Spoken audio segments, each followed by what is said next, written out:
साथ की शिवरात्रि आ रही है, छोड़ना मती। कल शिवरात्रि की कल पूजन करोगे, इसमें जो जो सामग्री आपको वर्णन करी गई है, सामग्री का स्मरण तो आपको होगा कि जो जो सामग्री आपको बताई गई है, 1 लोटा जल, गेहूं के 21 दाने, कमलगट्टे 5, चावल साबुदाने 108, आखा चावल जो होता है, काली मिर्ची 21, काली तिल 1 चुटकी, धतूरा 1, बेलपत्र 7, शमी पत्र 7, गुलाब के फूल 7, सुपारी गोल 3 नग, 2 गौरा गणेश बनाने के लिए, 1 संकल्प के लिए, जनेऊ 2, देशी घी के दीपक 1 आरती के लिए और 1 अखंड जलाने के लिए, फल 2, मिठाई प्रसाद, इत्र, पीला चंदन, मोली, कलेवा नाड़ा, कपूर, लौंग, चावल, पंचामृत, दूध, दही, घी, शहद, शक्कर, गंगा जल, मिट्टी का शिवलिंग का निर्माण और जो भी दिल से बाबा को आप समर्पित कर रहे हैं, भाव से, आनंद से, शिव आराधना का भाव। शमी पत्र प्रयास करना कि घर में जितने सदस्य हैं, प्रत्येक सदस्य का शमी पत्र पर स्पर्श हो जाए, या एक शमी पत्र घर का एक व्यक्ति अवश्य चढ़ाए। उससे जीवन में कहीं मार्ग अवरुद्ध हो रहा है, रुक रहा है, व्यापार रुक रहा है, या लक्ष्मी आने से रुक रही है, तो शमी पत्र शिवजी पर शिवरात्रि के दिन कल समर्पित जब आप लोग करेंगे तो उससे मार्ग खुल जाता है। जैसे बच्चों की पढ़ाई का हो, या व्यापार का हो, या व्यवसाय का हो, तो शमी पत्र का प्रयास जरूर करिएगा कि सब एक अलग अलग। मेहमान भी अगर आए हैं तो वो भी अपना शमी पत्र चढ़ाए तो अच्छे। शिव आराधना साथ की शिवरात्रि आ रही है, छोड़ना मती। बेलपत्री का पत्ता जल में डालकर भले पत्ते को निकाल देना, और वो जल, जो रोग है, जो बीमारी है, संपदा नहीं आ रही हो, दुकान नहीं चल रही हो, व्यापार नहीं चल रहा हो, बच्चे चिड़चिड़े हो गए हो, क्रोध पड़ रहा हो, तो भी बाबा पर घर के प्रत्येक व्यक्ति 1 लोटा जल जरूर चढ़ा के आना, शिव को नमन कर कर आना। ये मौका नहीं मिलता कि बैसाख महीने की शिवरात्रि यह भी शंकर भगवान को अपने दिल की बात कहते हुए, अपने मन की बात कहते हुए, रोग मुक्ति के लिए, कार्य सिद्धि के लिए, धन वैभव संपदा के लिए, समृद्धि के लिए मुझे भी जल चढ़ा, मैं भी जल चढ़ा। 1 लोटा पानी शिव जी को, उसमें बेलपत्र डालने के बाद हेड में उस जल को, या कोई मिट्टी का सकोरा हो, बर्तन हो, घड़ा हो, कलश हो, उसमें भरा हुआ रखा हो, वो तांबे के पात्र में डाल लो, उसको ले जाकर चढ़ा लो। और एक और चीज का ध्यान रखना,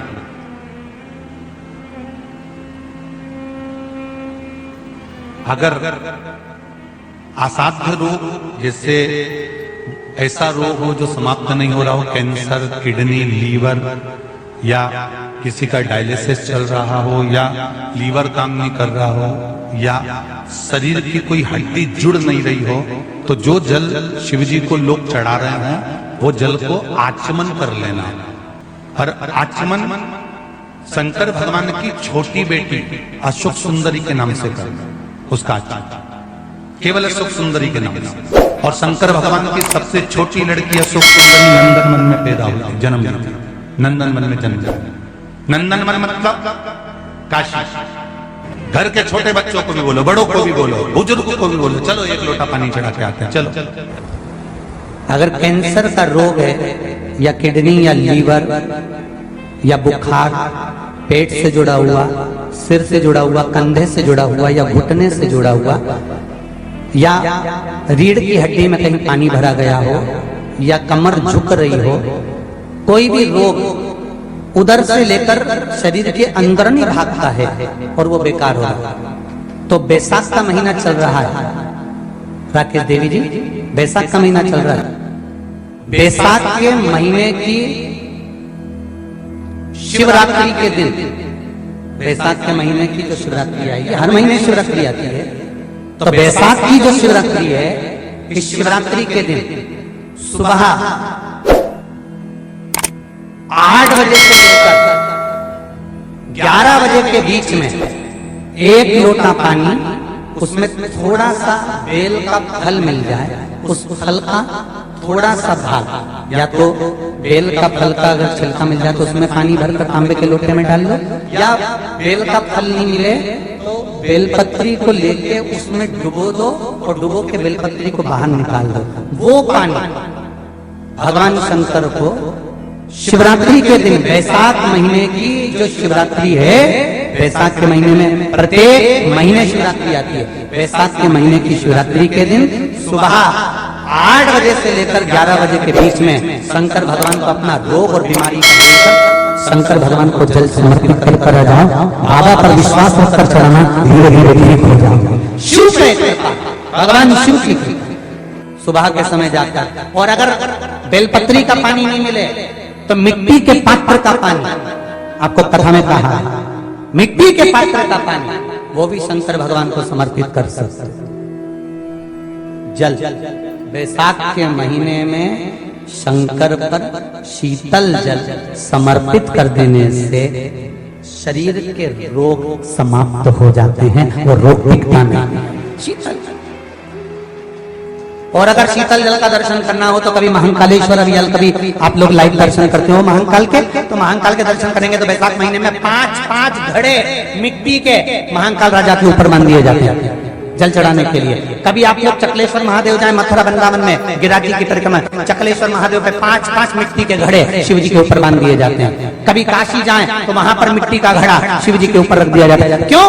क्योंकि वो मिट्टी के पात्र का जल जब वैशाख के महीने में शिव पर गिरता है तो जो उस जल को समर्पित करता है वो रोग से मुक्त हो जाता है, बड़ी बीमारी में घिरता नहीं। वैशाख के महीने में सत्तू जरूर खाओ, और सत्तू चाइना से नहीं आएगा, इंडिया में बनेगा। और श्रीमद् महापुराण की कथा कहती है कि शंकर भगवान के शिवलिंग से लेकर जलाधारी में कुछ स्थान ऐसे हैं वहां पर हमारा मात्र स्पर्श कर अपने दिल की बात कह देने पर भी कार्य सफल हो जाता है। तुम जल चढ़ाओ मत चढ़ाओ, तुम बेलपत्र चढ़ाओ मत चढ़ाओ, तुम धतूरा चढ़ाओ मत चढ़ाओ, पर दिल से अगर तुमने कहा तो उसका फल मिलेगा। सत्तू 12 महीने खाओ मत खाओ। कौन सा महीना? वैशाख के महीने में सत्तू जरूर खाओ, और सत्तू चाइना से नहीं आएगा, इंडिया में बनेगा और बना भारत में ही। मरने का 47वां दिन, जब मरेंगे तब गरुड़ पुराण बचेगी, पहले ही सुन लो। और जिसके पास में गरुड़ पुराण नहीं हो तो पंडित जी से मंगवा कर फिर पढ़ के देख लेना। मरने के 47वें दिन, 47 डेज, 47वें दिन किस चीज का दान तुम्हारे सामने आता है? मरने के 47वें दिन। 10 दिन तक तो जीवात्मा घर की अटारी फिरती थी, मरने के बाद 12वें के दिन चली जाती है। उसके बाद में जब 47वां दिन आता है तो 47वें दिन जीवात्मा को क्या दान करा जाता है? व्यक्ति ने क्या पुण्य करा होता है कि उसको नरक नहीं भोगना पड़ता, बेतरणी नहीं भोगना पड़ती, और सीधे बेतरणी से पार उतर जाता है। वो किस चीज का दान है? तो कहा शिव महापुराण में, गरुड़ पुराण में, कि वो सत्तू का दान है जो वैशाख महीने में करा जाता है। सत्तू का दान 3 चीजों से मिलकर बनता है। जौ, बोलते जाओ जल्दी, गेहूं, चना, ये 3 चीज से मिलकर बनता है। इसमें जो बारीक बारीक कण होते हैं, जितने जितने 3 चीज के मिले हुए बारीक बारीक कण होते हैं, ये जब दान किया जाता है सत्तू का, तब ये बेतरणी तरने के लिए 47वें दिन इस जीवात्मा ने अगर सत्तू का दान करा होता है या सत्तू का सेवन वैशाख के महीने में करा होता है तो उसको बेतरणी नहीं भोगना पड़ती, डायरेक्ट सीधे रतलाम उज्जैन से डायरेक्ट। मैंने भी तो ये पूछा किस किस क्या बनता है, मैं अभी थोड़ी ना कि अभी बन गया। वैशाख में बनता तो होगा। पहले गांव के लोग तीरथ करने जाते थे, गांव का लोग जब तीरथ करने जाता था कोई सामान नहीं ले जाता, सत्तू बांधी पोटली में धरा यूं और पानी में घोलिया और नमक डालिया या शक्कर या गुड़ घोल के और पी के वही चले। आज के अब जब सैनिक युद्ध करने जाता है, थक जाता है, बहुत थकान हो जाती है, जब उससे देखा जाता है तो सैनिक का जो कमांडर होता है वो सत्तू मंगवाता है और गिलास में घोल घोल कर पूरी सेना को पिलवाकर फिर युद्ध में उतार देता है। फिर युद्ध में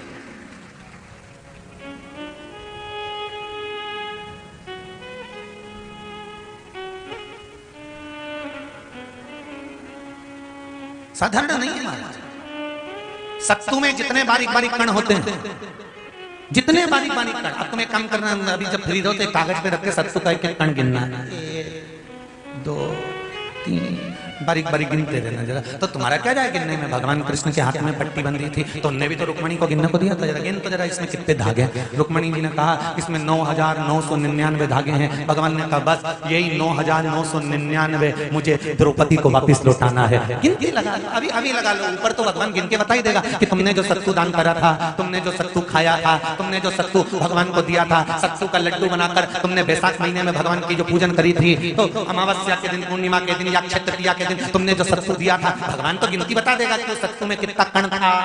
और अगर नहीं बताए तो तुम आंदोलन पे बैठ जाओगे कि हमें बताओ पहले हमने कितना सत्तू दिया था, उसमें कितने कण थे, बताना पड़ा।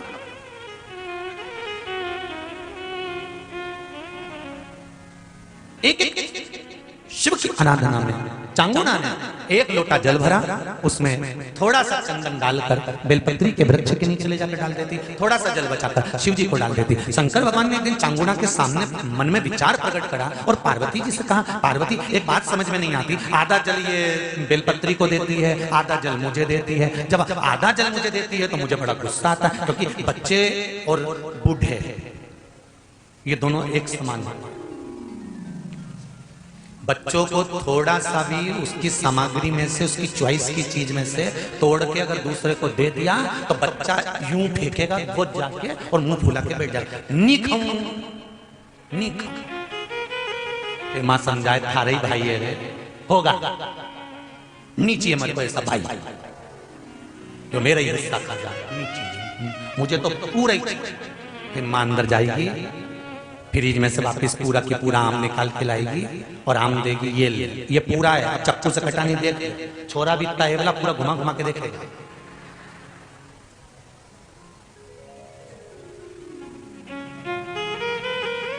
पूरा देख लिया तब नहीं। बच्चा ऐसा ही बुजुर्ग व्यक्ति होता है, बूढ़ा, पति को भोजन दिया तो उसमें चटनी रख दी, जीरा मन रख दिया, पापड़ सेक के रख दिया, और बुढ़ा व्यक्ति जब भोजन करा तो उसमें कहीं नहीं, तो बूढ़े की निगाह में तो आ ही जाता है कि बताओ अपनी तो वैल्यू घस गई। तो बच्चे के मन में और बुजुर्ग के मन में आ जाता है, बच्चा और बूढ़ा एक साथ।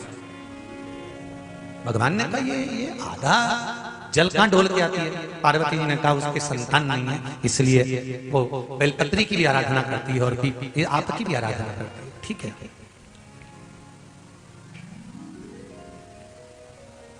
भगवान देवादिदेव महादेव ने देखा चांगुना ने बहुत सेवा कर ली। आज भगवान सुंदर एक संत का रूप धरकर चांगुना के दरवाजे पर पहुंच गए, अलग जगह। चांगुना दौड़ कर आई, बाबा जी आइए, क्या लाऊं मैं आपके लिए? भिक्षाम देहि, भिक्षाम देहि। बाबा ने सब दूर से भिक्षा ली और चांगुना जैसी परात भरकर रानी चांगुना देवी खूब सारा सामान लेकर आई, तो बाबा ने मना कर दिया, मैं आपके हाथ की भिक्षा नहीं ले सकता, मुझे नहीं लेना। क्यों? कहा आपकी संतान नहीं है, आपकी औलाद नहीं है, संतान नहीं है, और अगर आपकी संतान नहीं है तो आपके हाथ की भिक्षा लूंगा तो मैं भिक्षा लेकर जाऊंगा कहां? मुझे आपके हाथ की भिक्षा नहीं चाहिए। इतने में चांगुना ने उस संत के चरण पकड़े और संत के चरण पकड़कर चांगुना कहने लगी, देखिए बाबा जी, जन्म, मरण और परण ये तो 3 देवादिदेव महादेव के हाथ में है। संतान देना और ना देना ये शिव जी के हाथ में है, शंकर के हाथ में।